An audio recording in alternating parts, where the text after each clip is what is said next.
성경에는 수백 명의 인물들이 등장합니다. 우리가 창세기로부터 시작해서 요한계시록까지 쭉 읽으면서 만나는 인물들 하나하나마다 다 우리를 감동시키는 참 영적인 자산을 갖고 있고 또 우리에게 도전을 주는 여러 가지 요소들을 가지고 있습니다. 그 인물 가운데서 오늘 우리가 읽은 본문의 주인공 되는 다윗은 특별히 우리에게 도전적인 인물이라고 할 수가 있습니다. 누구든지 성경을 쭉 읽다가 오늘 우리가 읽은 이 본문 말씀에 오면은 잠깐 생각을 해보게 됩니다. 아마 여러분도 그런 경험이 계시리라고 봅니다. 하나님이 다윗을 보았습니다. 그 말은 다윗을 처음 보았다는 말도 되겠지만 어떤 면에서는 한참 다윗을 겪어본 다음에 하나님이 다윗을 평가하는 내용이라고도 볼 수가 있는데 무엇이라고 말씀하셨습니까? 내가 이새의 아들 다윗을 만나니 내 마음에 합한 자라. 내 마음에 합한 자라. 내가 내 뜻을 이루게 하리라. 야, 이 말씀 이거 참 대단한 말씀입니다. 그러니까 마음에 합한다는 말은 마음이 맞는다는 이야기예요. 마음에 든다는 말입니다. 우리가 이런 것은 설명을 안 해도 잘 알잖아요. 인간관계에서 마음이 특별히 죽이 맞는 사람들이 있잖아요. 서로 주고받는 것 특별한 거 없어도 마음이 서로 통하는 사람들이 있죠.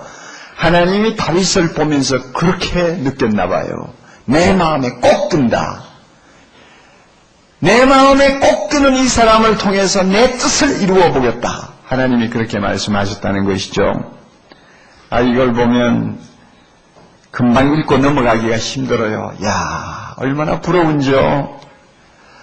도대체 다윗이 어떠한 사람이길래 천지만물을 창조하신 하나님의 마음에 드는 사람이 되었을까? 우리가 이렇게 생각할 때 부럽다는 마음이 들죠. 다윗이 골리앗을 죽인 영웅적인 그런 이야기 때문에 부러운 거 아니에요. 다윗이 이스라엘의 성군이 되어서 그 나라를 통일했다고 하는 큰 업적 때문에 우리는 그를 부러워하는 거 아닙니까? 우리가 그를 부러워하는 것은 어쩌면 하나님 마음에 합한 사람이 될 수 있었을까? 이것이 굉장히 부럽게 느껴지는 것입니다.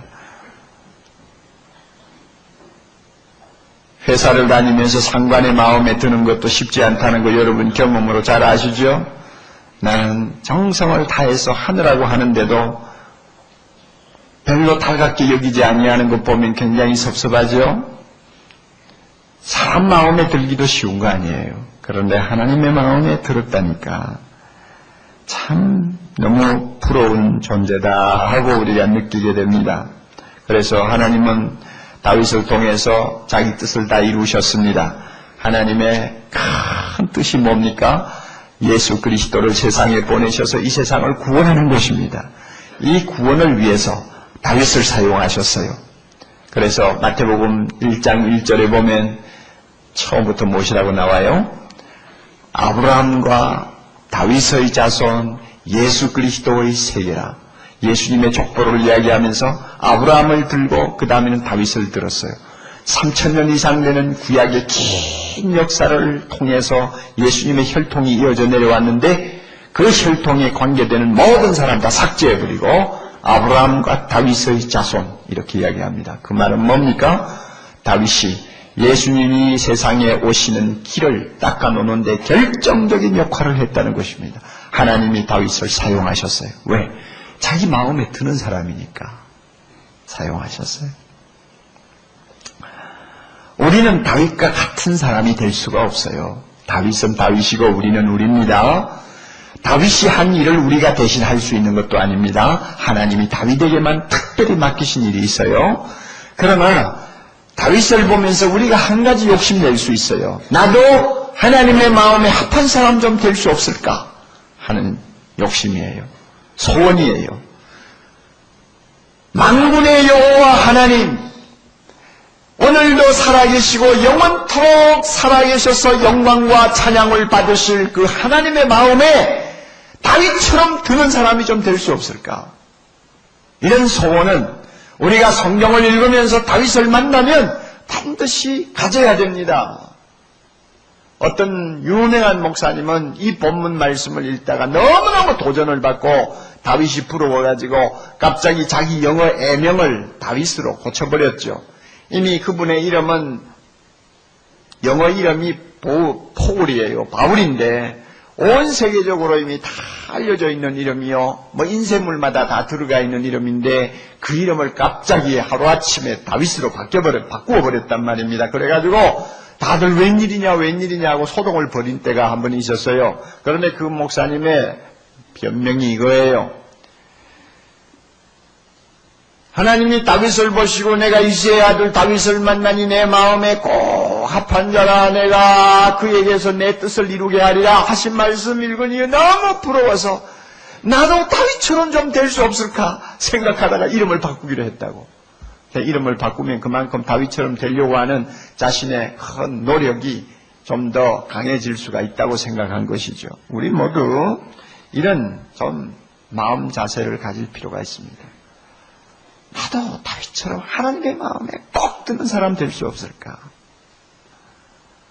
우리가 다윗처럼 하나님의 마음에 드는 사람 되려면 예수님을 닮아야 합니다. 우리는 다윗을 닮을 필요가 없어요. 그는 인간이에요. 예수님을 닮아야 합니다. 왜? 예수님은 다윗의 자손이에요.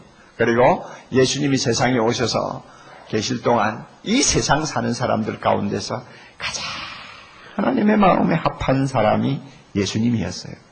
예수님이 세례받고 강에서 나올 때 하늘에서 음성이 들렸죠. 이는 내 사랑하는 아들이요 내 기뻐하는 자라. 기뻐하는 자라 하는 말은 내 마음에 합한 자라 하는 뜻입니다. 예수님 보고 하나님이 그렇게 말씀하셨어요. 변화산에 올라가셔서 예수님이 잠깐 그 모습이 하나님의 영광을 입은 모습으로 변화되었을 때가 있죠. 그때 하늘에서 들려온 음성이 뭡니까? 이는 내 사랑하는 아들이요 내 기뻐하는 자라. 하나님의 마음에 들었다고 말이에요. 예수님만큼 하나님의 마음에 합한 사람이 없었어요. 그러므로 우리는 예수님을 본받아야 됩니다. 하나님이 이것을 기뻐하시는가 봐요. 그러니까 모든 족속으로 제자를 삼으라고 그러잖아요. 모든 족속으로 예수 믿게 해서 예수님을 닮는 사람 만들어라. 작은 예수 만들어라. 하나님이 명령하셨어요. 왜? 작은 예수 되면 예수 닮는 사람이 되면 예수님이 하나님의 마음에 합한 것처럼 우리 모두가 하나님이 합한 사람이 될 수 있다는 것입니다. 그래서 사랑의 교회에서는 제자 훈련하느라고 실험을 하는 것입니다. 하나님이 원하는 것이 하나님의 마음에 합한 자니까 하나님의 마음에 합한 자가 되려면 예수처럼 되어야 된다고 말이에요. 그러니까 제자 훈련이다 뭐다 하면서 우리가 실험을 합니다. 하나님이 기뻐하는 일입니다. 우리가 이와 같이 하나님의 마음에 합한 자가 되기를 원하면 구체적인 목표를 세울 필요가 있습니다. 목표를 세워야 돼요. 목표를 세운다는 말은 책임의식을 갖는다는 말입니다. 목표 있는 사람은 그 목표를 달성하기 위해서 책임을 느낍니다.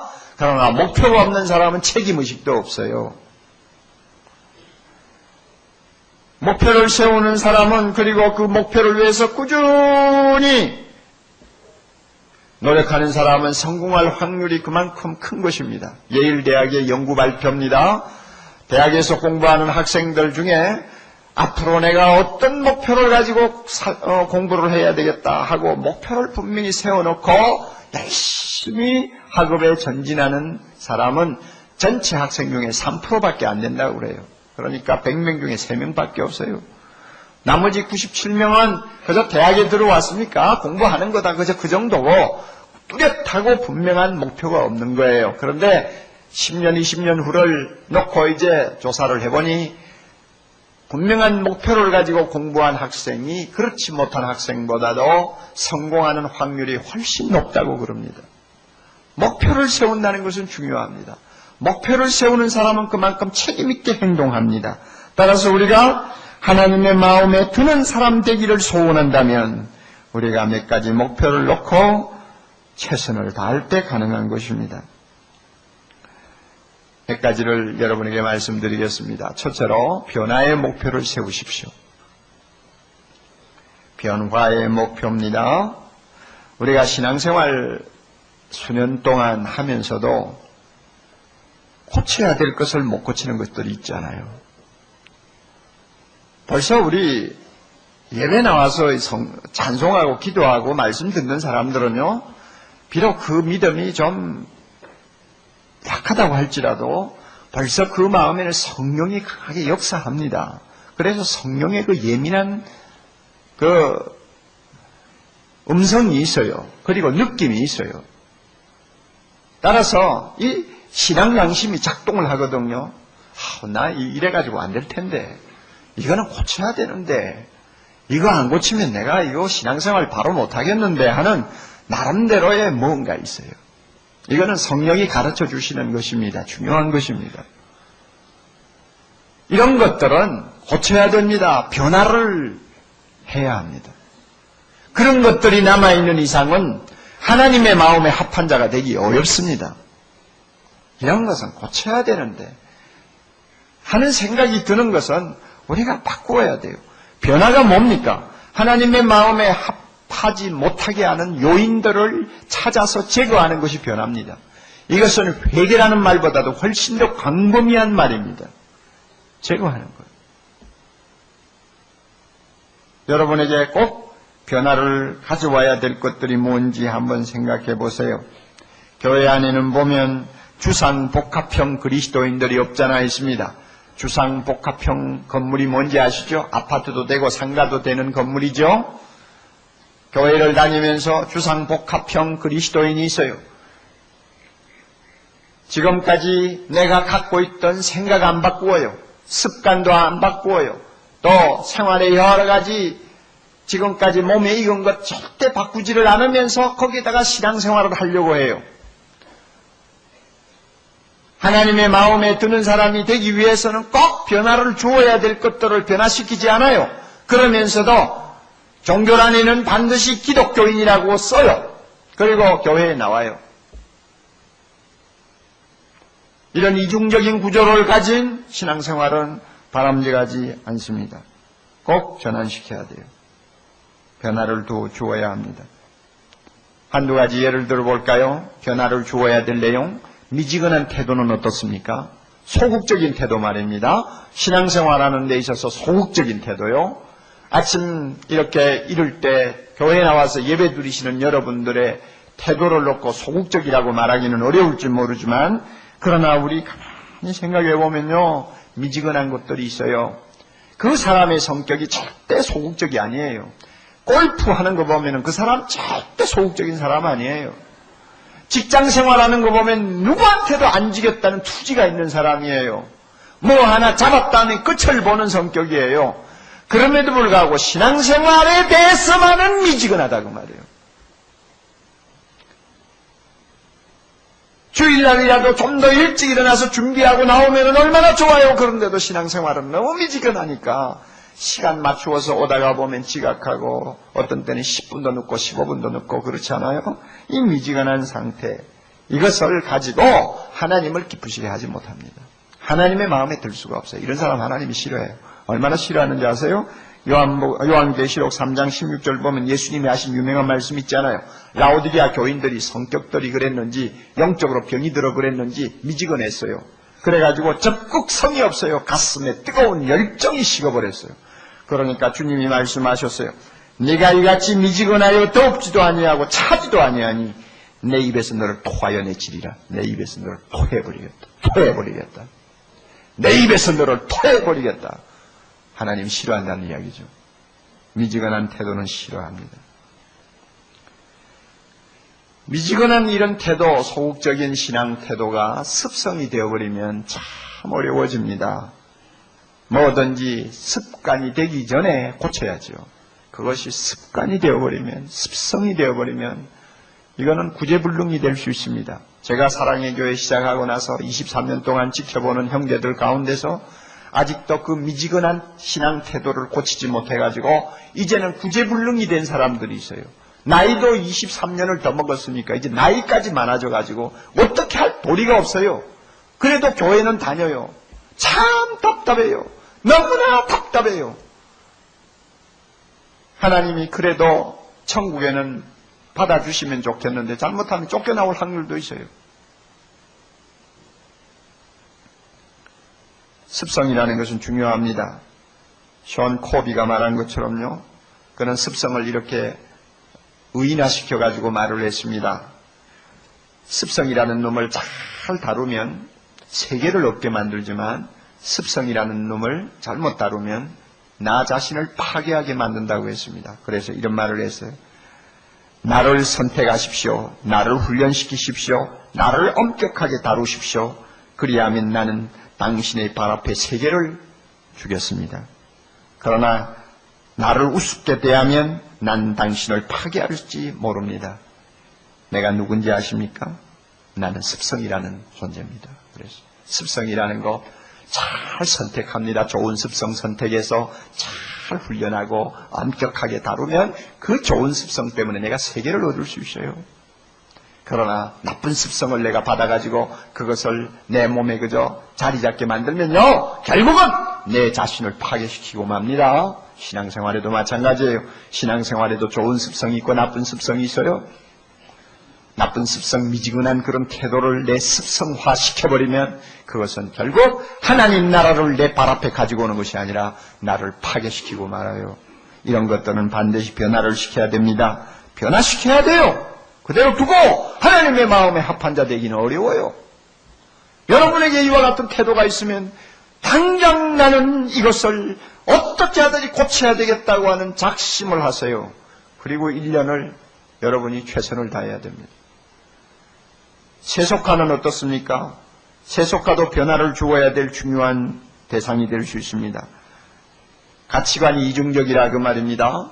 교회 안에서는 성경적으로 사는 것 같이 생각하고 사회에 나가면 세상 법칙대로 세상 가치관대로 살려고 하는 사람, 그거 세속화된 사람입니다. 여러분, 배가 물 위에 떠 있는 것은 정상입니다. 그러나 배 안에 물이 가득 차는 것은 그것은 비정상입니다. 배는 물 위에 떠 있어야 돼요. 예수 믿는 사람 세상에 살아야 됩니다. 세상 한가운데 있어야 됩니다. 아무리 썩고 냄새나고 부패했다 할지라도 우리는 세상 가운데서 빛과 소금이 되어야 됩니다. 이건 정상이요. 그러나 세상의 모든 잘못된 가치관이 내 속에 들어와서 내 안에 가득 차는 것은 비정상이에요. 그것은 물이 들어와서 가라앉는 배와 같아집니다. 세상의 모든 잡된 것들이 내 속에 들어오도록 만드는 것, 이것이 세속화라고 말입니다. 그래서 세상에 나가면 세상 관례대로, 세상 법칙대로, 세상 돌아가는 대로 살려고 합니다. 이런 태도가 여러분에게 있습니까? 있어요? 있으면 그것은 변화를 주어야 됩니다. 고쳐야 될 변화의 대상입니다. 그런 이중적인 마음을 가지고 하나님의 마음에 들 수가 없어요. 교회 밖에서나 교회 안에서나 우리는 어떤 일을 만나도 하나님이 무엇이라고 하느냐, 하나님이 무엇을 좋아하시느냐, 나는 어떻게 하면 성경적으로 할 수 있느냐, 이 생각을 먼저 우리가 마음에 두고 판단해야지. 세상 돌아가는 대로 따라가는 것, 이것은 바람직한 것이 아닙니다. 이런 것들은 변화시켜야 됩니다. 수문제는 어떻습니까, 여러분? 마음에 수문제가 없나요? 저나 여러분이나 마음에 수문제가 있을 수 있죠? 겉으로는 특별히 법에 걸릴 일을 하지 않는다 할지라도 우리 마음에 보면 용서해야 될 자 용서하지 않고 끝까지 고집 피우는 죄가 있죠. 사랑해야 될 자 사랑하지 못하는 끝까지 고집 피우는 죄가 있죠. 저와 같은 입장에서 보면 남은 자를 가르치면서 내 자신을 가르치지 못하는 죄들이 있죠. 이런 거 수문제라고 말이에요. 음란하고 성적으로 잘못된 것에 너무 관심을 자꾸 기울이고 자꾸 마음을 빼앗기는 고질적인 수문제가 있을 수 있죠. 돈에 대한 욕심, 탐욕을 예수 30년을 믿었는데도 뿌리를 뽑지 못하고 질질 끌려다니는 탐욕이 있죠. 이런 것들 수문제라고 말이에요. 이런 것들을 우리가 하나님 앞에 회개하고 바꿔야 돼요. 고쳐야 돼요. 그래야만이 우리가 하나님의 마음에 합한 자가 될 수 있습니다. 그래서 여러분, 만군의 여호와 하나님, 온 우주의 주가 되신 가장 높으신 그분의 마음에 들기 위하여 변화의 목적을 세우세요. 바꾸어야 할 것, 고쳐야 될 것들이 무엇인가를 정해놓고 그것을 고치고 바꾸어서 하나님의 마음에 드는 사람 되고자 하는 간절한 열망을 가지세요. 이것이 하나님의 자녀의 태도입니다. 성령께서 여러분에게 가르쳐 주시기를 바랍니다. 두 번째로 성장의 목표를 세우세요. 우리는 발전해야 될 것들이 여러 가지 있습니다. 자녀를 낳아서 키우는 부모가 볼 때에 자식이 도무지 성장을 안 하면 그 자녀 부모에게 근심이 되지 않아요? 하나님이 우리를 부르셔서 그의 자녀 삼으셨는데 꼭 성장해야 될 것들이 성장하지 않고 10년, 20년 그대로 그 자리에 남아있으면 이것은 하나님을 슬프게 하는 일입니다. 그런 사람이 하나님의 마음에 합할 수가 없어요. 에베소 2장 15절입니다. 오직 사랑 안에서 참된 것을 하여 범사의 예수 그리스도에게까지 자랄지니라. 예수 그리스도에게까지 자랄지니라. 그래서 예수님을 닮는 사람은 예수님처럼 되기 위하여 계속 자라야 된다고 말씀합니다. 여러분, 믿음이 10년 전에 비해서 아직도 자라지 못하다고 생각됩니까? 그 믿음 자라야 돼요. 믿음을 꼭 성장시키겠다는 목표를 세우세요. 믿음은 계속 발전하게 돼 있어요. 그런데 내 믿음이 자라지 않아. 어떤 사람은 처음에 믿음에 비해서 더 믿음이 그저 뒷걸음을 쳤어. 그래가지고 하나님의 마음이 어떻게 듭니까? 내 믿음 꼭 키우고 싶다 하면 교회 안에 여러 가지 믿음을 키울 수 있는 프로그램들이 많이 있잖아요. 그리고 믿음 좋은 형제자매들이 많이 있잖아요. 자꾸 헛소리하는 믿음 좋지 못한 사람들 따라다니지 말고 헛소리하는 사람들 따라다니면 나도 나중에 헛소리한다고요. 믿음 좋은 사람 가까이 하세요. 그리고 믿음을 키울 수 있는 일이면 무엇이든지 여러분이 시간 내세요. 그러면 믿음이 자라요. 여러분, 우리가 하나님을 아는 일에도 계속 성장해야 됩니다. 하나님을 한번 알았다고 그것으로 다 한 것 아니잖아요. 하나님을 많이 알도록 하기 위해서 우리 손에 성경을 들려주셨어요. 성경을 들려주셨어요. 성경 보면 하나님이 누구신가를 우리는 계속 더 알게 됩니다. 하나님이 어떤 마음을 갖고 계시는가를 압니다. 하나님이 이 세상을 향해서 어떤 큰 계획을 갖고 계시는가를 우리는 알아요. 하나님이 나에게 원하는 것이 무엇인지를 알아요. 그러므로 성경을 많이 알면 알수록 그 성경을 내 마음에 담고 주야로 묵상하는 사람이 되면 될수록 우리는 우리의 성경의 지식이 자라는 것입니다. 하나님에 대한 지식이 자라는 것입니다. 여러분, 성경을 들고도 너무 나는 성경에 무식하다, 잘 모르겠다, 읽어도 모르겠고 들어도 모르겠고 10년 전이나 10년 후나 똑같다, 달라진 것이 없구나 하는 생각이 들면 이거 절대 좋은 거 아니에요. 배우세요. 배우고 성장하려고 노력하세요. 열심만 내면 얼마든지 배울 수 있습니다. 시간이 나지 않아서 어떤 프로그램에 참여 못하면 테이프를 사서 들어도 자습을 해도 얼마든지 돼. 말씀에 실력이 쌓아질 수 있도록 여러분이 노력할 수 있습니다. 여러분 신앙 인격은 어떻습니까? 믿음은 좋아 보이는데 신앙 인격이 자라지를 않아가지고 날마다 사고를 일으키고 사람들에게 상처를 주는 그런 인격을 가진 분들이 없나요? 그래가지고 하나님의 마음에 어떻게 들겠어요? 우리 예수 믿는 사람의 신앙 인격은 계속 자라게 돼 있어요. 성숙하게 돼 있어요.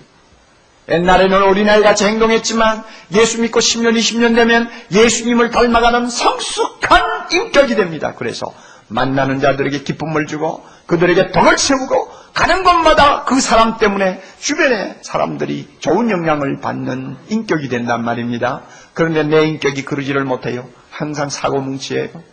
자식들 상처 주고 남편 상처 주고 아내 상처 주고 날마다 제 성격대로 그저 여기 치고 저기 치고 하면서 새벽 되면은 예수 부르짖고 교회 나가면은 극성을 피우고 여러분 그런 어린애 같은 신앙 인격 갖고 있어요? 안 돼요. 그런 것은. 인격은 자라야 합니다.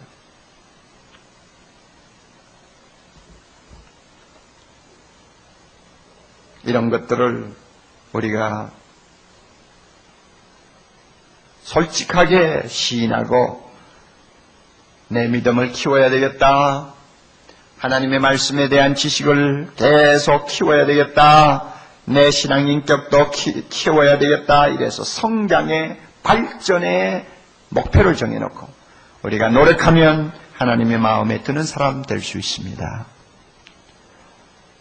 세 번째로요, 헌신의 목표를 세우시기 바랍니다. 헌신이란 하나님이 기뻐하시는 일을 위해서 매일 신실하게 사는 삶을 말합니다.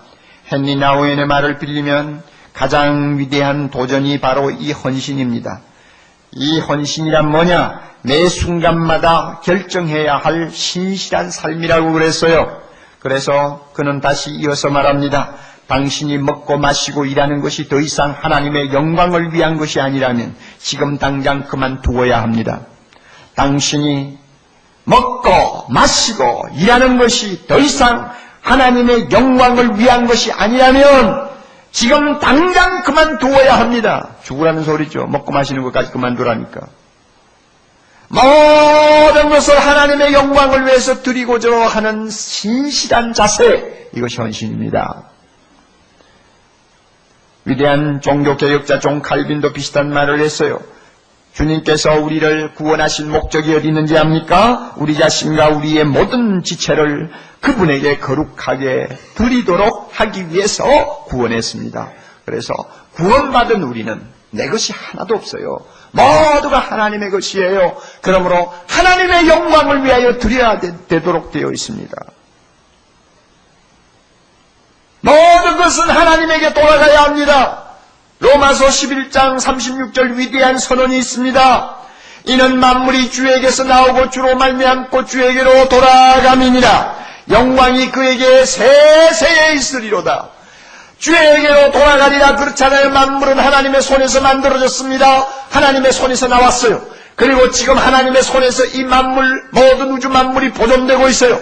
그리고 결국은 이 모든 우주 만물이 하나님의 손으로 돌아갑니다. 하나님에게로 돌아가게 돼 있어요. 그러므로 우리의 삶 전부는 하나님에게 드려지는 것이어야 합니다. 하나님의 손에 다시 돌려드려야 합니다. 이것이 헌신이라고 말이에요. 내 것이라는 건 하나도 없어요. 여인숙과 같은 여인숙에서 하룻밤을 보내는 것과 같이 허무하게 살다가 가는 인생, 이 인생은 남겨놓고 가서는 안 됩니다. 움켜쥐고 있다가 끝내서는 안 됩니다. 이 모든 인생에 있어서 하나님이 나에게 맡겨놓으신 것들은 내가 사용하면서 전적으로 하나님의 영광을 위하여 드려야 됩니다. 그리고 마지막에는 남아있는 것이 없도록 내 몸, 내 시간, 내 달란트, 내 재물, 내 모든 인생의 전부를 하나님의 손에 드리고 하나님 앞에 서야 비로소 하나님의 마음에 합한 사람이 될 수가 있어요. 이런 목표를 가지고 우리가 살아야 됩니다. 헌신의 목표입니다.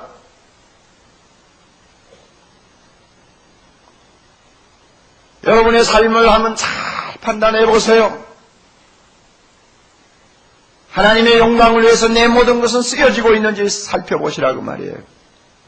그리고 하나님이 원하실 때는 기꺼이 내 시간도 내놓습니까? 내 젊음도 내놓습니까?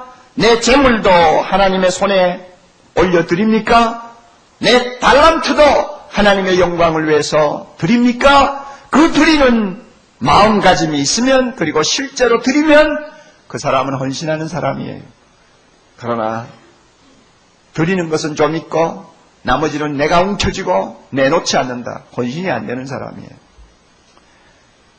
나우엔이 한 말처럼 하나님의 영광을 위해서 나에게 있는 것 모든 것을 다 쓰지 아니하면, 헌신하지 아니하면 그것은 다 헛된 일입니다. 저는 평소에 우리 교회만큼 좋은 교회가 없다 늘 이렇게 생각을 하는데 요사이 도전받아요. 우리 교회보다 훨씬 더 좋은 교회가 있는 것 같아요. 미국에 있는 남가주 사랑의 교회는 우리 교회와 자매 교회입니다. 그래서 이름도 같고요. 또 그 교회 담임 목사와 저는 30년의 깊은 영적인 선후배 관계를 갖고 있고요. 그리고 똑같이 두 교회가 제자훈련 목회 철학을 가지고 하나는 한국에서 하나는 미국에서 제자훈련을 하는 선두주자로서 많은 영향을 끼치고 있습니다. 그런데 이제 남가주 사랑의 교회는 14년 된 교회입니다. 역사가 우리보다 10년이 더 짧아요. 그럼에도 불구하고 그 교회는 지금 4,000여 이민교회, 전 세계 이민교회 가운데서 가장 큰 교회로 이제는 발돋움을 했습니다. 어른 예배 3,500명 정도 모이고 1년 예산이 700만 불, 800만 불 되는 교회는 이민교회 안에서는 사례가 없어요. 제일 앞서가는 교회. 그리고 그 교회를 통하여 많은 교회들이 제자훈련에 도전을 받고 있습니다. 참 얼마나 자랑스럽고 감사한지 몰라요. 그런데 한 달 전에 그 교회에서 특별 헌금을 했습니다. 헌금을 한 목적은 이 이민 2세들을 믿음으로 바로 키워야 되겠는데 정말로 영국의 이튼 스쿨처럼 참 지도자다운 지도자를 길러낼 만한 어떤 좀 센터가 하나 있어야 되겠는데 이 센터를 남가주 사랑의 교회가 하나 만들자. 이게 프로젝트였어요. 그래가지고 예산을 700만 불을 세웠습니다. 700만 불이면 여러분 우리 돈으로 얼마나 되는지 대충 아시죠? 한 100억 가까이, 100억 조금 더 되는지도 몰라요. 700만 불 예산을 세웠어요. 교인 3,500명에 700만 불 헌금을 작정한 거예요. 그런데 얼마 나왔는지 알아요? 1,000만 불하고 조금 더 나왔어요. 헌금이요. 그러면 1,000만 불하고 헌금 1,000만 불이 좀 더 났다면은 우리 교회 사이즈로 보면 우리보다 한 6분의 1 작은 교회로 생각을 하면 출석률로 봐서 우리 교회로서는 600에서 700억을 헌금한 것이나 같은 것입니다. 네, 놀랐어요. 그런데 저 마음을 특별히 감동시킨 거 있어요. 목표가 700만 불인데 교인들이 얼마나 열심히 하나님 앞에 자신의 물질을 가지고 헌신하기를 원했는지 1,000만 불이 넘었다. 지금까지 나는 목회를 해도 그런 경험을 한 일이 없어요. 그리고 또 저를 감동시킨 것은 그 교회는 3년 전에 1,몇백만 불을 들여서 교회를 새로 지은 교회입니다. 그러니까 3년 전에 벌써 교인들은 있는 힘을 다해서 헌금을 한 거예요. 뭐 어떤 성도는 목사님 바치고 싶어도 바칠 것이 없습니다 하는 말을 할 정도로 그야말로 쥐어짜서 하나님이 원하시는 일에 드리겠다고 드린 교회입니다. 그래서 지금 그렇게 엄청난 큰 교회가 됐잖아요. 불과 그렇게 헌금하고 3년도 안 됐는데 또 헌금하는데 교인들이 최선을 다한 거예요. 그러니까 1,000만 불이 넘었죠. 그 교회가 제자훈련을 통해서 터가 닦이고 제자훈련을 통해서 예수님을 닮아 하나님의 마음에 합한 자 되는 것이 자신의 마음에 있는 가장 소원이라고 할 때 하나님의 마음에 합하기 위해서는 하나님이 달라 하면 드리는 것, 나에게 있는 것도 기쁨으로 내놓는 것, 이것이 하나님의 마음에 드는 사람의 태도라는 것을 그들이 배운 거죠. 다윗을 보세요. 그 임금을 40년 동안 하면서 쌓아놓은 보화, 쌓아놓은 재물, 마지막에는 하나님 나라를 위해서 하나님의 이름을 위해 짓는 성전을 위하여 하나도 남겨놓지 않냐고 다 쓸어놓고 갔잖아요. 자기 것이라는 거 남겨놓고 가지 않았어요. 하나님의 손에 다 바치고 갔어요. 하나님이 그런 사람을 기뻐하시는 것입니다. 사랑하는 형제자매 여러분, 여러분에게 헌신의 사각지대가 없습니까? 시간은 좀 내서 교회를 위해서 또 전도를 위해서 좀 열심히 하는 것 같은데 헌금 이야기만 나오면 얼굴빛이 싹 달라지는 여러분 그런 헌신의 사각지대가 없어요? 하나님의 마음에 합하지 못합니다. 헌금은 좀 하는데 시간은 절대로 내놓지 않고 철저하게 자기만을 위해서 시간을 쓰는 사람 없습니까? 헌신의 사각지대가 남아있는 것입니다. 이런 사각지대를 가지고는 하나님을 기쁘게 할 수 없습니다. 사랑하는 형제자매 여러분, 오늘 제가 말씀을 드렸습니다. 다윗처럼 하나님의 마음에 합한 자 되기를 원하는 소원을 가지면 우리는 몇 가지 목표를 설정해야 된다고 합니다. 변화의 목표가 무엇인지 여러분이 찾으십시오. 변화의 목표가 뭔지, 발전의 목표, 성장의 목표가 무엇인지 찾으세요. 그리고 헌신의 목표가 무엇인지 찾아서 그 목표를 달성하기 위하여 우리가 최선을 다하고 책임 있는 신앙생활을 하면 우리도 하나님의 마음에 합한 자가 될 수 있다고 저는 분명히 믿습니다. 우리 모두가 이와 같이 하나님의 마음에 합한 자 되어 주님의 뜻을 우리를 통해서 이루시는 놀라운 일들이 우리의 생을 통해서 일어날 수 있도록 하나님이 은혜 주시기를 여러분 진심으로 축원합니다. 다 같이 기도하십시다. 거룩하신 하나님 아버지, 우리 모두가 다윗처럼 예수님처럼 하나님의 마음에 드는 하나님의 마음에 합한 자 될 수 있도록 축복해 주옵소서. 고칠 것은 고치게 하시고 성장해야 할 것은 성장하게 하시고 헌신해야 될 것은 헌신하게 하셔서 우리 주님 온 우주의 주가 되신 하나님의 마음에 꼭 드는 사람들 되어 하나님이 주시는 모든 축복을 받아 누리기에 부족함이 없도록 은혜 베풀어 주시옵소서. 예수님 이름으로 기도하옵나이다. 아멘.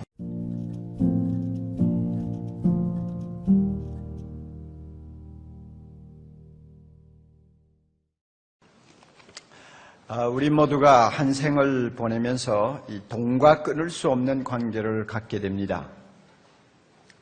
인간의 희로애락이나 또 오욕칠정 같은 것들이 대부분 돈으로 인해서 발생합니다. 얼마나 많은 사람이 오늘도 돈 때문에 울고 있는지요. 얼마나 많은 사람이 돈으로 인해 웃고 있는지요. 자크 엘룰이라고 하는 사람이 이런 말을 했습니다. 돈은 아무도 피할래야 피할 수 없는 현실이다. 아무도 피할래야 피할 수 없는 현실이다. 돈을 남의 이야기처럼 하고 인생을 살 사람은 한 사람도 없어요. 돈은 모른 척하고 지나가는 것을 결코 허용하지 않는다고 그는 말합니다. 누구든 자기의 삶이 어떠하며 자기의 신앙이 어떠한가를 설명하기 위해서는 돈 앞에 서야 된다고 그는 말합니다. 저는 이 말에 공감합니다. 돈 앞에 설 때 그 사람의 인격이 드러나요. 돈 앞에 섰을 때 그 사람의 신앙이 어떤 신앙을 가진 사람인지가 드러납니다. 그러므로 돈이라는 것은 우리를 시험대에 올려놓는 무엇이라고 말을 할 수가 있습니다. 우리는 자본주의의 유물론과 공산주의의 유물론으로 대표되는 물질주의 시대에 살고 있습니다. 존 화이트라고 하는 사람의 견해를 그대로 빌린다면 공산주의의 유물론은 돈만이 유일한 존재라고 주장을 하고, 한편 자본주의 유물론은 돈만이 중요하다고 주장한다고 합니다. 그러니 돈만이 존재한다고 주장하는 공산주의나 돈만이 중요하다고 하는 자본주의가 말의 표현을 가지고는 좀 차이가 있을지 모르지만 그 밑바닥에 유물론을 깔고 있고 물질주의를 깔고 있다는 면에서는 동일한 것입니다. 그래서 사람들은 돈을 손에 넣고자 끝없는 탐욕 속으로 빠져들고 있습니다. 대부분이 돈을 어떻게 생각합니까? 나의 인생을 행복하게 만드는 확실한 수단으로 생각을 합니다. 힘을 과시할 수 있는 높은 깃발로 그들은 생각을 합니다. 또 안전을 지켜주는 확실한 방패막이로 그들은 믿습니다. 더 나아가서는 나의 생명도 나의 건강까지도 보장해 줄 수 있는 절대적인 존재로 사람들은 돈을 생각합니다. 이렇게 돈을 높이니까 자연히 돈의 횡포가 심해질 수밖에 없습니다. 돈은 자기도 모르는 사이에 우리 인간을 지배하는 폭군으로 화했습니다. 얼마나 그 세력이 무서운지요. 돈의 힘 앞에 국가도 무릎을 꿇고 마는 것을 우리는 봅니다. 돈의 위세 앞에서는 법도 제 기능을 발휘하지 못하는 것을 우리는 날마다 보고 삽니다. 심지어 돈 앞에서 교회마저 무릎을 꿇는 비참한 현실을 우리가 지켜보고 삽니다. 돈이라고 말할 때는 단지 경제적인 가치나 화폐의 가치로만 이야기를 하면 안 됩니다. 돈은 이미 화폐의 가치라고 하는 영역을 뛰어넘은 지가 오래입니다. 이미 월권 행사를 한 지가 오래입니다. 돈은 우리의 정신계까지 지배를 합니다. 심지어 우리의 가치관까지 마음대로 뒤집어 놓습니다. 우리의 전 인격을 파괴하고도 남을 수 있고 이 세계의 도덕성을 완전히 무너뜨릴 수 있는 막강한 힘을 가진 세력으로 지금 돈은 우리 앞에 서 있습니다. 돈이 갖는 이런 위력에 대해서 칼 막스는 아주 묘한 말을 했어요. 나는 못생긴 사람인데 그러나 세상에서 가장 아름다운 여인을 돈으로 살 수 있다. 그러므로 나는 못생긴 사람이 아니다 하는 말을 했어요. 묘한 소리예요. 돈이면 못생긴 사람도 잘생긴 사람으로 둔갑할 수 있다는 이야기입니다. 그리고 그는 말했어요. 돈은 최고의 선이다. 아마 이런 사상 때문에 공산주의가 그 머리에서 나왔다고 생각합니다. 돈은 최고의 선이다. 인간이 동경하는 모든 것을 돈을 통해서 가질 수가 있다고 했습니다. 그래서 돈을 갖고 싶어하는 욕망은 끝도 없고 한도 없다고 그는 말하면서 또 참 재밌는 말을 한마디 했어요. 흐르는 돈은 인간 내면의 저수지에서 결코 넘치는 법이 없다. 이런 말을 했는데 여러분 한번 잘 사겨 들어보세요. 흐르는 돈은 인간 내면의 저수지에서 결코 흘러넘치는 법이 없다. 아무리 끌어모아도 차지 않는다는 이야기입니다. 그만큼 사람은 돈에 대한 탐욕이 대단하다는 거예요. 그러므로 돈이 최고다. 돈만 있으면 된다. 이게 유물사관의 뿌리 아닙니까? 하나님이 뭐냐? 돈이 하나님이다. 이렇게 주장하는 것이 유물사관 아니에요? 이와 같은 사상에 한동안 전 세계 인구의 2분의 1 이상이 놀아났다고 생각하면 돈의 힘을 우리가 가히 짐작할 수 있다고 생각합니다. 예수님은 이러한 인간과 돈에 밀접한 관계를 꿰뚫러 보신 것이 사실입니다. 오늘 우리가 읽은 본문 보면 금방 알 수가 있어요. 사람에게 돈이 뭐냐? 보물이다. 그래서 주님이 돈이라고 말씀하지 않고 네 보물을 땅에 쌓지 말라. 보물이라고 그러잖아요. 처음에는 보물이라고 하시다가 24절에 가면 돈으로 바뀌어요. 만몬이라고 하는 돈신으로 바뀌어요. 그러니까 결국 예수님이 하시는 그 말씀은 보물이라고 할 때는 돈을 가리키는 것입니다. 그리고 인간이 돈을 벌 때마다 갖고 싶고 쌓고 싶고 기대고 싶은 심정이 있다는 걸 주님이 꿰뚫러 보셨죠. 그러므로 보물을 땅에 쌓지 말라.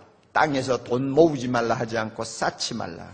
인간이 쌓고 싶은 아주 강한 욕망이 있다는 걸 주님이 들여다보시는 것이죠. 그리고 그뿐입니까? 돈하고 사람의 마음은 뗄래야 뗄 수 없는 관계가 있다는 것을 주님이 인정하셨어요. 그래서 보물이 있는 곳에 뭐가 있다? 내 마음도 있느니라. 주님이 다 현실을 그대로 인정하세요. 그리고 더 나아가서는 인간이 너무 연약해서 잘못하면 돈을 하나님처럼 숭상할 수 있고 경배할 수 있다는 것도 주님이 벌써 인정하고 들어가세요. 그래서 24절에 보면은 사람이 돈과 하나님을 겸하여 섬길 수가 없느니라. 그러므로 하나님을 섬기든지 돈을 섬기든지 둘 중에 하나를 택하라고 말을 합니다. 우리 주님이 이 돈하고 인간하고 돈하고의 이 참 끊을 수 없는 관계를 이렇게 환히 들여다보시면서 말씀을 하세요.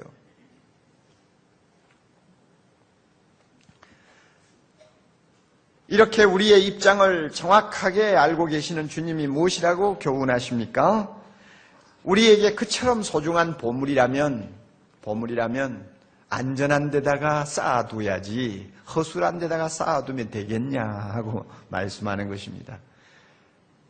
땅에다가 쌓지 말라. 거기는 허술하다. 하늘에다 쌓아라. 주님이 하시는 말씀 우리는 귀담아 들어야 합니다. 땅에다 쌓아놓으면 금방 축이 나고 없어지고 나중에는 손에 남는 것이 없게 될 수도 있다는 것입니다. 그러나 하늘에다 쌓으면 안전해서 영원히 보관할 수가 있고 영원히 그 보물을 가지고 즐길 수 있다고 하는 이야기입니다. 옛날에는 뭐 돈이라고 하면, 흔히 재산이라고 하면 값진 의복들, 아니면은 곡간에 쌓아놓은 곡식, 그 다음에 목장에 있는 가축을 흔히 가지고 재산이니 돈이니 말을 하지 않았습니까? 그래서 주님이 그렇게 말씀하는 거예요. 곡식을 아무리 곡간에 쌓아놔도 동록이 와서 먹고 쥐가 와서 먹고 나중에는 썩고 어떤 때는 도둑 맞고 하면 아무리 쌓아놔도 나중에 자꾸 없어진다. 자꾸 없어진다. 결국은 떠난다. 아무리 고급 옷을 소유하고 살아도 알지 못하는 사이에 좀이 먹어가지고 구멍이 뻥뻥뻥뻥 나면 나중에 다 못 쓴다. 다 쓸모가 없는 거예요. 세상에 쌓아놓는 보물은 다 그렇게 된다는 것입니다. 여러분, 이게 옛날에만 통하는 이야기입니까? 지금도 마찬가지요. 우리 주변을 보면 돈이 없어 고생하는 사람도 많지만 돈을 갖고 안전한 데를 찾지 못해서 어디에 갖다 맡겨야 안전할지를 몰라가지고 밤을 설치는 사람들이 많이 있어요. 왜냐하면 지금도요, 이 세상에는 안전하게 내 돈 맡길 만한 데가 없어요. 다 동록이 썰고 조미 먹고 도둑 맞고 얼마든지 없어질 수 있는 데만 가득하니까 돈 맡기는 안전한 데를 안전한 곳을 찾기가 어렵죠. 여러분 한번 생각해 보세요. 금리가 떨어져. 그러면 그만큼 내 돈 가치가 떨어지는 거예요. 주가가 폭락해. 하루아침에 내 돈 가치가 반으로 3분의 1로 줄어질 수 있죠. 물가가 뛰는 것만큼 내 돈은 가치가 없어지는 거예요. 환율이 뛰어 그만큼 가치가 떨어지는 거예요. 어쩔 도리가 없어요. 부동산 경기가 나빠져. 나는 그래도 몇 억 갖고 있다고 생각했는데 하루아침에 보니까 그 2분의 1밖에 남지를 않았어. 그렇잖아요. 믿고 묻지마 하고 벤처에 맡겼더니 전부 다 날아가 버리고 없어. 다 그래요. 세상의 창고는 다 좀이 쓸고 동록이 쏘고 도둑이 들어오는 거예요. 정권 진 사람에게 찍히니까 가진 것이 하루아침에 다 없어지는 것을 우리가 보잖아요. 세상은 다 그래요. 가족들이 여행하다가 사고 나니까 나중에는 쌓아놓은 돈 가지고 갈 사람 없어가 국고에 환수되는 것도 봅니다. 이 세상에 안전한 데가 하나도 없어요. 시편 96편 6절에 다윗이 고백한 말이 맞습니다. 각 사람은 재물을 자꾸 쌓기만 하는데 어디다 쌓느냐? 땅에다가 자꾸 쌓다가 보니 나중에는 그건 누가 취할는지 알지 못하나이다. 이게 현실입니다. 피땀 흘려서 내가 벌어 쌓아놨는데 나중에 보니 남 좋은 일 다 시킨다고 말입니다. 얼마나 넌센스예요. 얼마나 바보 같은 짓이요. 그럼에도 사람들은 땅에다가 쌓는 것이 그만큼 바보스러운 일인 줄을 모르고 계속 땅에만 쌓으려고 생각을 해요. 그리고 하늘에 쌓으라고 하는 예수님의 말씀을 바보가 하는 소리처럼 들어요. 속으로 아닌데 하늘에 쌓는다? 그건 무슨 소리냐? 여기에 앉아있는 분들 가운데서도 그런 예수님의 말씀을 그냥 귓전으로 듣는 분들이 계실 거예요.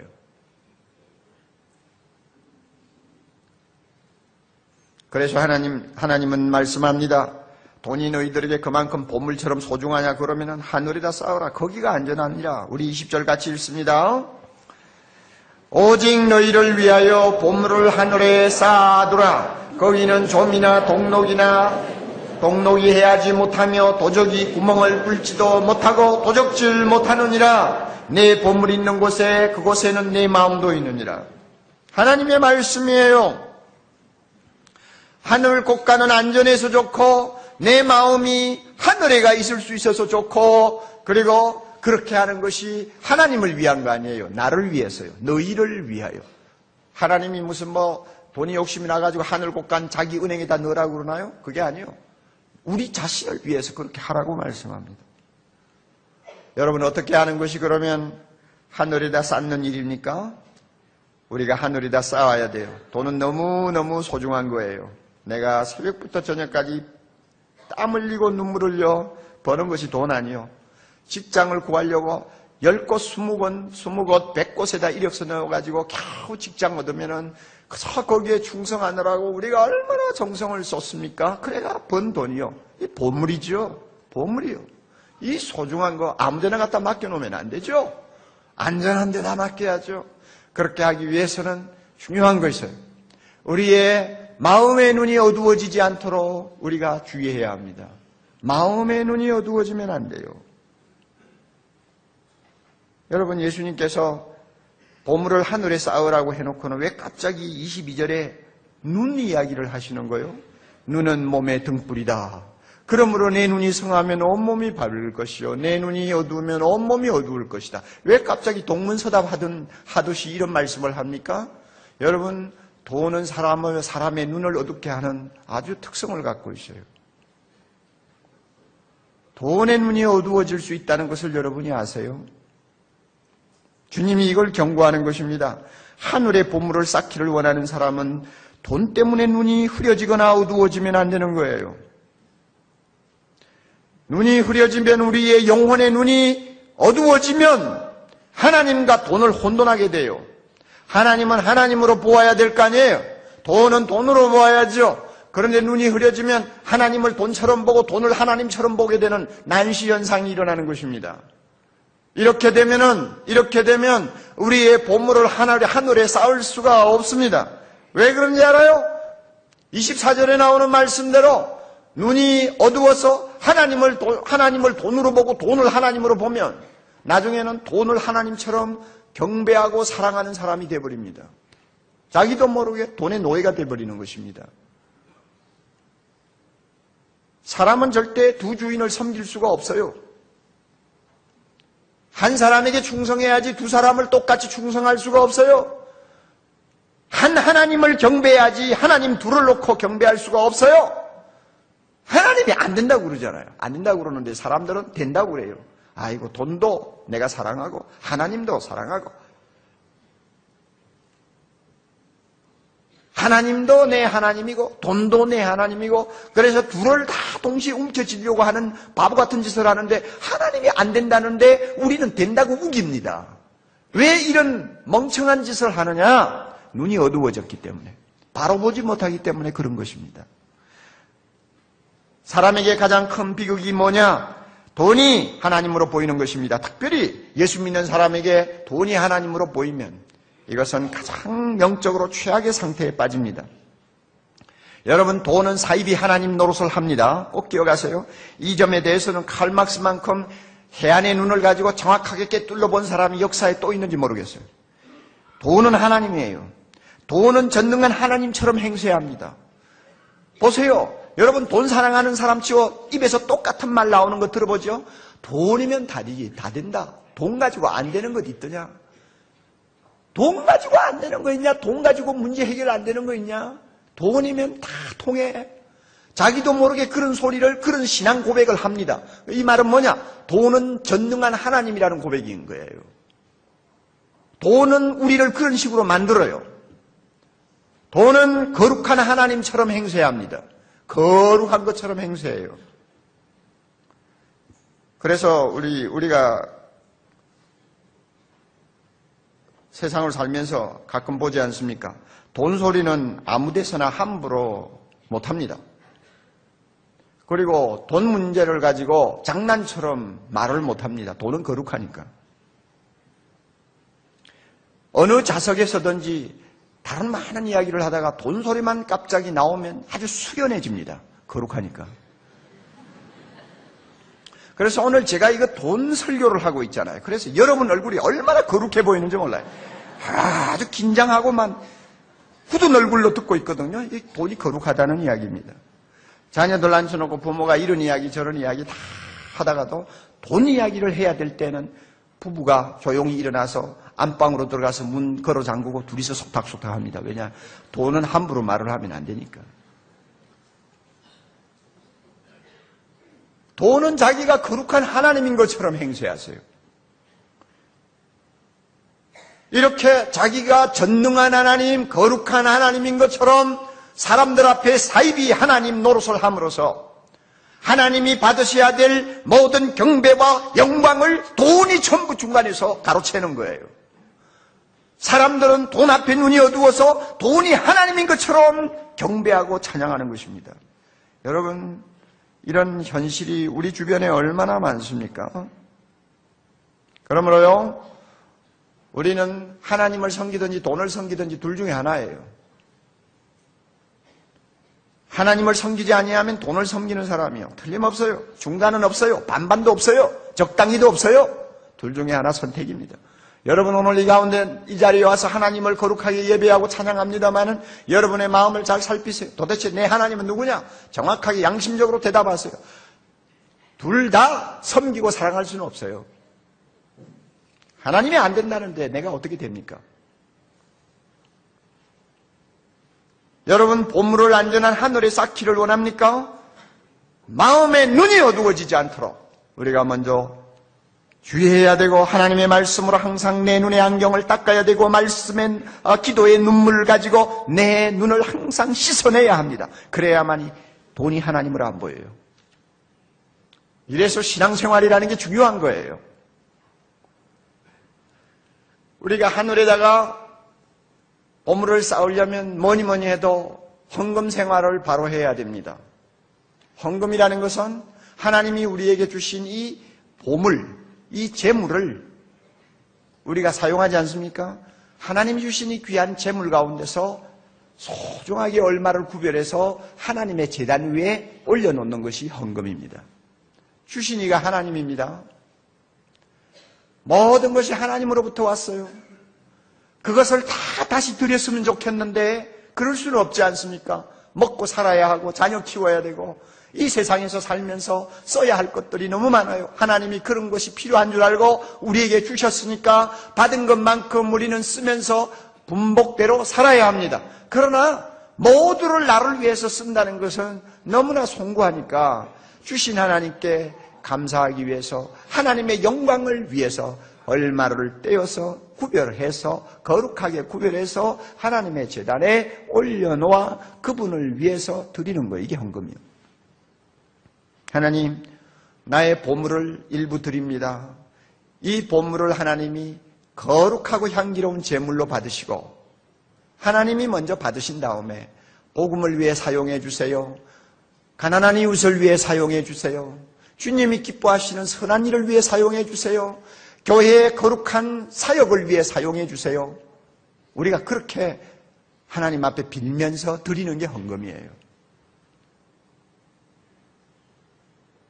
따라서 헌금은 신앙생활을 하는 데 있어서 필수적인 것입니다. 어떤 면에서는 헌금만큼 우리의 인격과 신앙을 정확하게 평가하는 것이 없습니다. 저는 그렇게 믿어요. 교회 다니면서 가만히 보면요, 하는 말을 들으면 너무너무 신앙 좋은 것 같이 들리죠. 말 그거 얼마나 믿어야 됩니까? 그렇잖아요. 그리고 열심을 내서 교회 일에 봉사하고 참 남보기에 기도 많이 하는 거 좋아요. 그러나 그런 겉으로 보이는 행동 가지고 우리가 얼마만큼 그 사람의 진가를 평가할 수 있습니까? 확실한 평가가 어려워요. 그러나 하나 분명한 평가가 있어요. 그것이 뭐냐 하면 헌금 앞에 서는 것입니다. 돈 앞에 서는 거예요. 헌금은 우리를 시험대에 올려놓습니다. 헌금하는 것 보면 그 사람의 신앙이 어느 정도의 신앙이라는 것을 금방 압니다. 속일 수가 없어요. 그래서 어떤 사람의 말처럼 헌금이야말로 우리가 어떤 신앙을 가진 사람인가를 과학적으로 명확하게 밝혀준다고 했습니다. 그래요.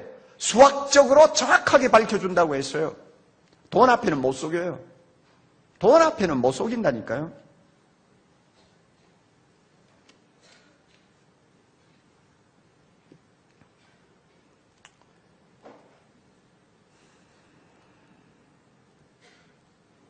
헌금하는 것을 보면 그 사람의 신앙 수준과 질을 우리가 파악할 수 있습니다.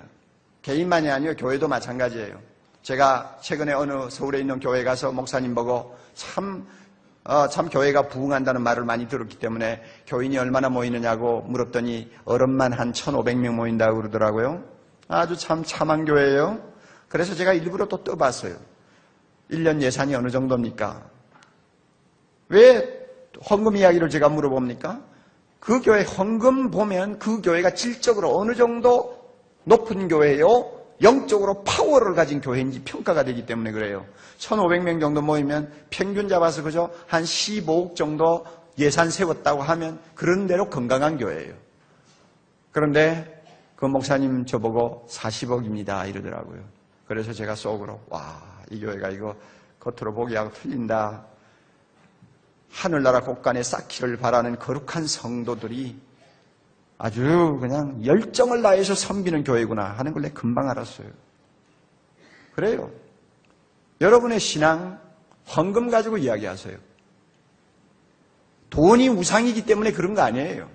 사람은 돈 앞에서 못 속인다니까요. 왜? 그만큼 돈이라는 것은 사람에게 보물과 같이 소중한 것이라. 돈 문제하고 그 사람 인격하고 돈 문제하고 헌금하고 그 사람의 신앙하고 결부시키면 그에 분명하게 그 정체가 드러납니다. 그만큼 헌금이 중요한 거예요. 우리 교회는 참 하나님 앞에서 은혜 받은 대로 헌금하시는 분들이 참 많아요. 그리고 그들을 하나님이 축복해 주시는 것도 제가 많이 봅니다. 남처럼 떼돈을 버는 일은 없어도 하나님 앞에 진실한 마음으로 헌금하면서 자신의 보물을 주의 제단에 올려놓는 일을 참 성실하게 하니까 쓸데없이 낭비되는 거 하나님이 다 막아주시더라고요. 그래서 떼돈 벌지 않아도 행복하게 살고 떼돈 벌지 않아도 남보다 부럽지 않게 살아요. 하나님이 지켜주시니까. 그러나 어떤 사람은 참 그게 안 되더라고요. 믿으면 좋은 것 같은데 헌금하는 거 보면은 정말 밥맛 없어.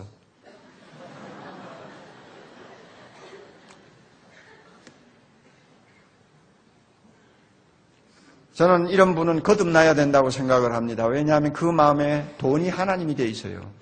절대 그 사람, 그 믿음 신뢰할 수가 없습니다. 예수님이 그렇게 하셨어요. 어떤 부자 청년이 와서 예수님에게 내가 어떻게 하면 구원받을 수 있습니까? 그 청년은 분명히 구원에 대해 관심이 있어요. 그러나 예수님이 딱 볼 때 그 청년의 우상은, 그 청년의 하나님은 돈이에요. 자기 집에 있는 재산이에요.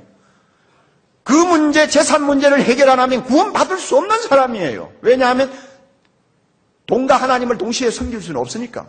그래서 주님이 양자택일을 요청했습니다. 너 재산 다 팔아가 가난한 자 주고 완전히 포기하라. 그리고 와서 나의 제자가 되라. 그러면 너는 구원을 얻을 것이다. 그랬습니다. 그러나 그 청년은 구원과 돈을 놓고 결국은 돈을 택하고 말았습니다. 돈을 택하고 말았어요. 왜? 돈이 그에게 우상이니까.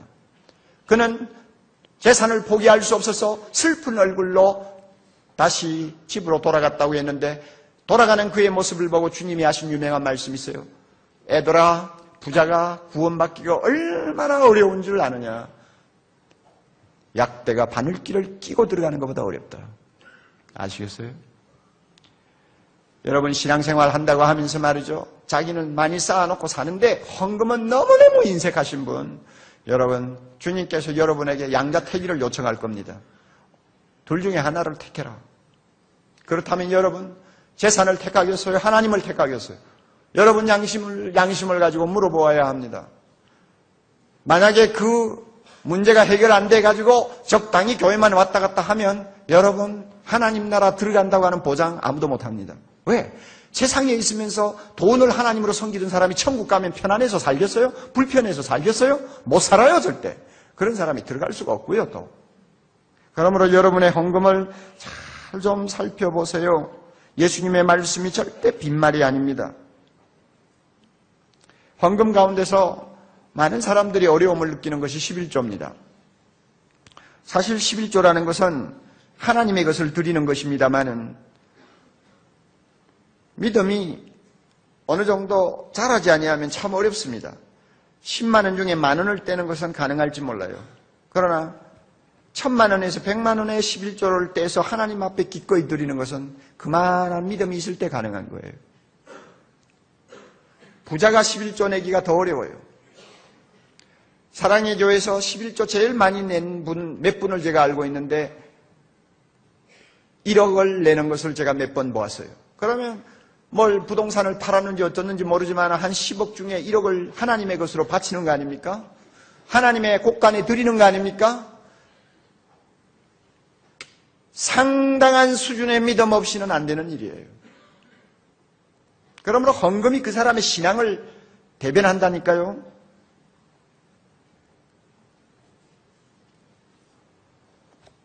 우리 성도들 가운데 보면 재산이 꽤 있고 그리고 참 하나님 앞에 11조를 내면서 기쁘게 신앙생활하면 하나님께서 여러 가지로 은혜를 주실 것이 뻔한데도 11조 내기가 어려운 거예요. 액수가 좀 많다가 보니까 못 내는 거예요. 그래가지고 움켜쥐고 앉아서 그 중에서 조금 떼가지고 그저 헌금하고 하다가 나중에 여러분 뭐 어딘가 투자를 해서 11조가 아니라 10에 10조를 완전히 날리는 사람들이 얼마나 많아요. 참 멍청한 짓을 하는 거예요. 얼마나 바보 같은 짓을 하는지 몰라요. 그래 놓고도 아직도 11조 안 내는 사람이 있어요. 이 가운데 내가 얼굴이 있을지 모르겠어 봐요. 정신을 못 차리는 거예요. 아직도. 아무리 움켜쥐고 있어도 내 것이 아닌데 조미 먹고 녹이 쓸고 도둑 맞고 하는 걸 내가 막아요? 못 막아요? 쓸데없는 짓이죠.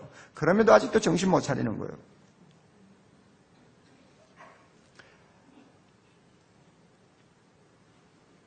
군인들 중에서 낙하산 타는 특전대원이라고 있습니다.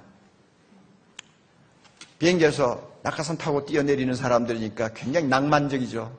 쳐다보면 나도 저래 봤으면 좋겠다 하고 참 생각이 들 때가 많이 있잖아요. 최근에는 아버지와 딸이 특전부대에 들어가서 같이 낙하산을 타가지고 신문에서 화제가 된 일도 있습니다. 그런데 이 비행기에서 낙하산을 타고 그냥 훌렁 몸을 던지는 거 쉬운 거 아니죠. 쉬운 거 아니죠. 그러니 그렇게 되기까지는 지상에서 뭐 피눈물 나는 훈련을 해야 합니다. 사람이 제일 이 공포를 느끼는 높이가 11m라고 합니다. 그래서 특전대원들을 훈련시키는 곳에는 10m 점프대가 있습니다. 그래서 10m짜리 점프대 그 위에 딱 서는 거예요. 서면 눈높이가 11m가 되는 것입니다. 내려다보면 아찔하죠. 거기서 그냥 계속 뛰어내리는 것입니다. 무섭지 아니할 때까지 뛰어내리는 거예요. 10m 점프대가 두렵지 않고 마음대로 뛰어내릴 수 있으면 그 다음에는 비행기에서도 뛰어내립니다. 왜냐하면 그 이상 아무리 높아도 무섭기는 똑같은 높이니까 어디든지 뛰어내리는 거예요. 이것을 놓고 어느 목사님이 재미있는 이야기를 했어요. 11조가 뭐냐? 11조란 교인들이 돈에 대하여 가장 공포를 느끼는 10m 점프대다 그랬어요. 그러니까 11조에서 뛰어내릴 수만 있다면, 겁 없이 뛰어내릴 수만 있다면 그 다음에 헌금에 대해서는 자유합니다. 얼마든지 하나님께 드릴 수 있고 하나님 나라에 쌓아놓을 수가 있어요. 아시겠어요? 여러분이 누굽니까? 하나님 앞에 한번 물어보세요. 헌금 앞에, 돈 앞에 여러분을 세우고 하나님에게 내가 누군가를 물어보세요.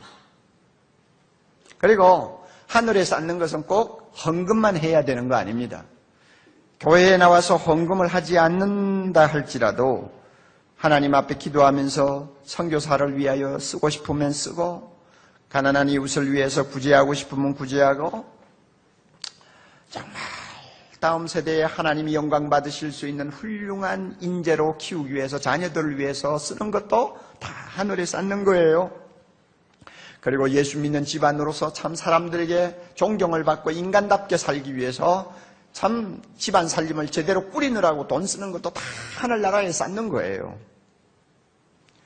장애인 주일이니까 한마디 합시다. 여러분 얼마 전에 프로야구 서울 개막전에 와서 시구를 던진 9살짜리 애덤 킹이라고 하는 그 소년을 여러분이 보았을 것입니다. 티타늄 인조 다리를 끌고 기우뚱기우뚱 하면서 시구를 하는 그 아이의 모습을 봤죠. 얼마나 맑고 참 티없고 명랑한지요. 어떻게 자기 부모 밑에서 자라도 저렇게 못 자랄 텐데 입양된 아이로서 어떻게 저렇게 자랄 수 있을까? 결국은 그를 입양해서 키운 그의 아버지 애덤 킹과 그의 어머니를 생각하지 아니할 수가 없어요. 9명이 되는 장애아 또 자폐아를 입양해가지고 자기 자식하고 같이 키우면서 어떻게 저렇게 키울 수가 있었나? 그 사람은 컴퓨터 기능사라 1년에 그냥 8, 9만 불 수입이니까 고소득이죠. 자기 혼자 행복하게 살고 싶으면 얼마든지 살 수 있잖아요. 무엇 때문에 그렇게 힘든 길을 걸어갑니까?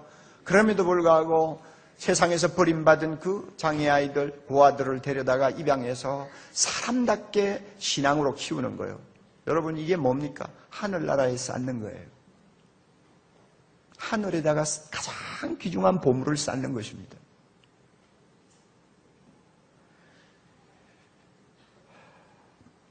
이정재 장로님이라는 분은 영성회장인데, 영성이라고 하는 주식회사 회장인데 최근에 자기가 갖고 있는 현금과 부동산 통틀어서 800억 원이 넘는 재산을 몽땅 내놨어요. 결핵 환자들을 위해서 내놨어요. 그는 지난 40년 동안 7만 명이 넘는 결핵 환자들을 봉사하면서 살았어요. 그러나 이제 인생 마무리 정리할 때가 되어가는 나이에 자기가 갖고 있는 것을 좀 더 하나님 나라에다가 쌓아놓기 위해서 다 내놨어요. 다 출자해가지고 사랑의 보금자리라고 하는 복지재단에 기증을 해버렸어요. 이런 것이 하늘에 쌓는 거예요. 사랑하는 형제자매 여러분, 성령의 사람은 자기가 하늘에 쌓고 사는 사람인지 땅에 쌓고 사는 사람인지 얼마든지 스스로 대답할 수가 있습니다. 헌금은 남북 그렇게 하면서 세상 즐기느라고 정신없이 돈을 쓰는 사람, 하늘에 쌓는다는 소리 하지 마세요. 11조 내지 않고 자기 욕심에 끌려가지고 그냥 모으는 데만 혈안이 된 사람, 절대 하늘에 쌓는 사람 아니에요. 가난한 이웃이 울고 있는 모습을 보면서도 나 몰라라 하고는 제 자식밖에 몰라. 그냥 제 자식 잘 먹이고 잘 입히고 제 자식 그저 편안하게 기쁘게 살도록 하는 데다가 돈을 그냥 집어넣는 일에만 정신없는 사람. 아무리 새벽기도 나와서 기도 많이 한다고 해도 그는 하늘에다가 자기 보물을 쌓는 사람이 아니에요. 돈 앞에 서서 자기 신앙 양심을 가지고 물어야 합니다. 내가 누구인가를. 여러분, 우리는 하나님으로부터 재물을 받았어요. 그러나 모두를 포기하라고 받은 사람이 아니에요. 다 포기하고 수도승이 되면 어떻게 합니까? 우리는 받은 것만큼 돈을 쓸 수 있는 책임이 있습니다. 그러나 더 중요한 것은 받은 것을 바로 사용할 수 있도록 부름받은 소명자라는 것을 잊지 마시기를 바랍니다. 이런 의미에서 재물도 거룩합니다. 우리의 영성은 심령만 거룩해서는 안 됩니다. 우리의 영성은 내가 가진 돈도 거룩해야 합니다. 내 몸이 하나님 앞에 드려졌다면 내가 갖고 있는 보물도 하나님 앞에 드려져야 됩니다. 그러므로 내 영혼이 영적으로 신령합니까? 그렇다면 내가 갖고 있는 재산도 영적으로 신령해야 합니다. 하나님 앞에 나와서 시간 바치는 것도 거룩하죠? 동시에 내가 하나님 앞에 드리는 보물도 거룩해야 됩니다. 이런 의미에서 우리에게는 영적인 것과 물질적인 것이 따로 구별이 될 수가 없어요. 다 거룩하고 다 영적인 것입니다. 믿습니까, 여러분? 세상이 온통 돈을 하나님으로 섬기고 있는 이 마당에 하나님께서 우리를 택하사 오직 하나님을 하나님으로 받들고 섬기도록 특권을 주시고 우리로 하여금 거룩한 자기의 교회를 이루어서 영원토록 그의 이름을 찬양하게 하셨습니다. 할렐루야. 우리가 얼마나 아름다운 특권을 누리고 있습니까? 그러므로 세상 사람 앞에 진정한 보물은 하늘에 쌓는 것이라는 것을 우리 모두가 삶을 통해서 보여주어야 할 것입니다.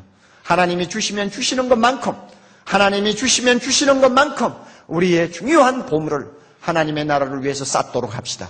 이것이 하나님이 기뻐하는 삶이요 영원히 남는 삶입니다. 꼭 알아두세요. 돈을 사랑해보세요. 돈을 사랑해보세요. 나중에는 비참해집니다. 돈을 하나님으로 섬겨보세요. 섬겨보세요. 남는 것은 내 마음의 공허함밖에 남는 것이 없습니다. 역사를 우리가 읽어보든지 우리 주변에 있는 많은 부자들을 보든지 여러분 이 세상에서 물질을 가지고 향락을 추구하는 사람들을 보세요. 그들이 돈을 사랑하면 사랑할수록 얼마나 비참해지는가. 그들이 돈 때문에 향락을 누리면 누릴수록 얼마나 비극적인 인간이 되는가를 우리는 너무 잘 알잖아요. 그러나 우리의 보물을 하나님께 드리면서 하나님을 섬기는 사람은 섬기면 섬길수록 우리는 또 행복해집니다. 할렐루야. 하나님을 사랑하면 사랑할수록 하나님은 세상에 있는 모든 돈으로도 살 수 없는 하늘의 축복들을 우리 가슴에 우리 가정에 채워주십니다. 할렐루야. 우리가 이 사실을 꼭 믿으시기를 바랍니다. 그래서 주님이 내 보물을 하늘에 쌓으라고 말씀하시는 것입니다.